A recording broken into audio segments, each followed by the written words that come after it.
जय हिंद दोस्तों, स्वागत है आपके अपने YouTube चैनल ए टू आई ज्ञान एंड ग्रोथ में। दोस्तों, आज की ये अपडेट है नए साल पे सरकारी कर्मचारियों के लिए क्या अपडेट निकल के आ रही है, आज के इस वीडियो में देखने वाले हैं। तो 8वें वेतन आयोग से रिलेटेड ये अपडेट है। वीडियो को पूरा जरूर देखिएगा दोस्तों, वीडियो को स्किप मत कीजिएगा, चैनल को सब्सक्राइब कर लीजिए, वीडियो को लाइक और शेयर ज़रूर कीजिएगा। चलिए बात करते हैं यहाँ पर अपडेट की। तो अपडेट निकल के आ रही 8वें वेतन आयोग से। तो यहाँ पर जो अपडेट है केंद्रीय कर्मचारियों के लिए बड़ा अपडेट, 1 जनवरी से सैलरी पेंशन को लेकर क्या बदलने वाला है, इसको हम लोग देखने वाले हैं।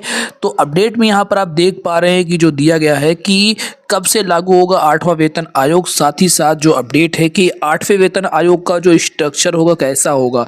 तो सैलरी पेंशन एरियर 8वां वेतन आयोग कब से लागू होगा, इसको लेकर अभी तक स्थिति साफ नहीं हुई है, लेकिन उम्मीद की जा रही है कि आयोग की रिपोर्ट सौंपने के बाद 2027 के आखिर या 2028 की शुरुआत में लागू होगा। इसके अलावा देखा जाए तो 1 जनवरी 2026 से प्रभावी होने की उम्मीद की जा रही है। अभी तो ये उम्मीद है, सरकार इस पर कोई फैसला नहीं किया है, और जो फैसला होना चाहिए सरकार उस पर काम नहीं किया है। सरकार को तो वैसे ही चाहिए था 1 जनवरी 2026 से सरकार इसको लागू कर दे। अब 8वें वेतन आयोग में अगर बात की जाए कि अगर आप खुद केंद्रीय कर्मचारी या पेंशनर हैं तो यह खबर आपके जो है काम की है। जी हाँ, लाखों कर्मचारियों और पेंशनर के लिए नया साल बड़ी खुशखबरी लेकर आने वाला है।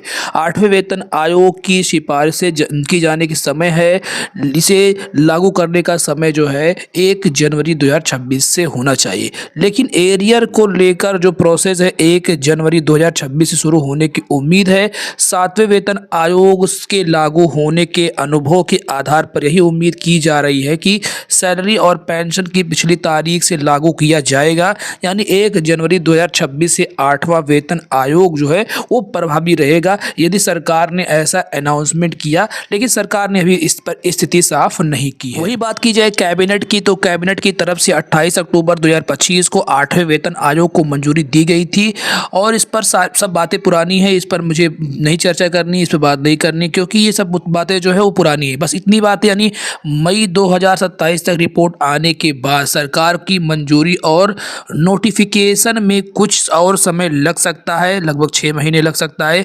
इससे पहले 7वां वेतन आयोग 1 जनवरी 2016 से लागू हुआ था, और 10 साल बाद नया आयोग का गठन होता है। तो उस स्थिति में 1 जनवरी 2026 से इसे प्रभावी माना जा रहा है, लेकिन सरकार इसमें अभी तक कोई भी स्थिति स्पष्ट नहीं किया। इसको याद रखिएगा, सरकार ने इस पर कोई भी अनाउंसमेंट नहीं किया है। जब तक कोई आधिकारिक घोषणा नहीं हो जाती है इसको आप नहीं मान सकते हैं। और कैबिनेट प्रेस नोट में लिखा गया है कि आमतौर पे ये जो कमीशन है ये सिफारिश 10 साल के बाद लागू होती है, इसलिए 8वें वेतन आयोग को भी जो है 1 जनवरी 2026 से लागू होने की उम्मीद की जा रही है।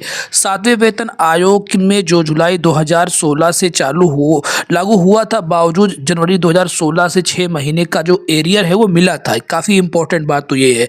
लेकिन 7वें वेतन आयोग के बाद जब 8वां वेतन आयोग की बारी आई तो सरकार ने इस पर बहुत बड़ा गोलमोल जवाब दिया कि 8वां वेतन आयोग समय आने पर लागू किया जाएगा। यही तो सरकारी कर्मचारियों के साथ अन्याय है। और 8वें वेतन आयोग की रिपोर्ट 2027 में आएगी और 2028 की शुरुआत में लागू किया जाएगा।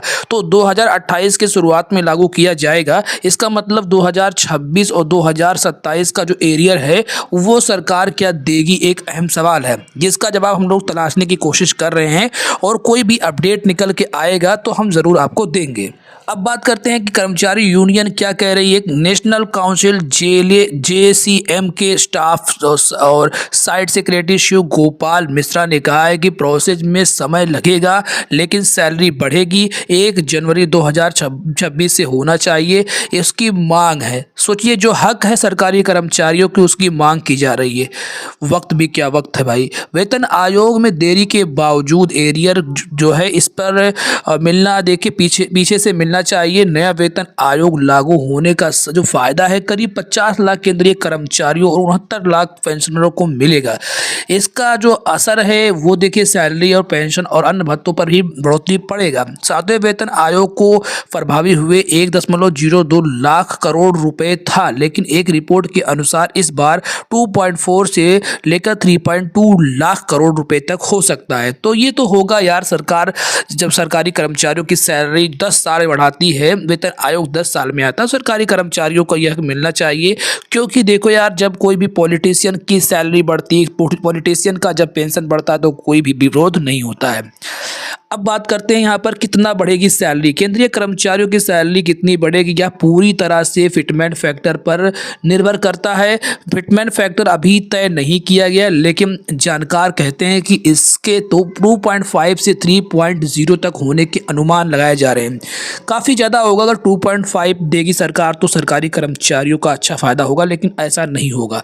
इससे बेसिक पे में जो है 20 से 35% की बढ़ोतरी संभव है। सरकार की तरफ से इसके लेकर कोई भी ऑफिशियल तौर पर एरियर का पुष्टि नहीं की गई है, लेकिन पिछले ट्रेड में यह उम्मीद की जा रही है कि सरकार जो है इस एरियर को सरकार देगी, और अभी स्थिति स्पष्ट नहीं है। देखिए क्या होता है, 2026-27 के बजट में इस चीज़ को स्पष्ट किया जा सकता है। तो काफ़ी इंपॉर्टेंट अपडेट थी सरकारी कर्मचारियों के लिए जो मैंने आपको दिया।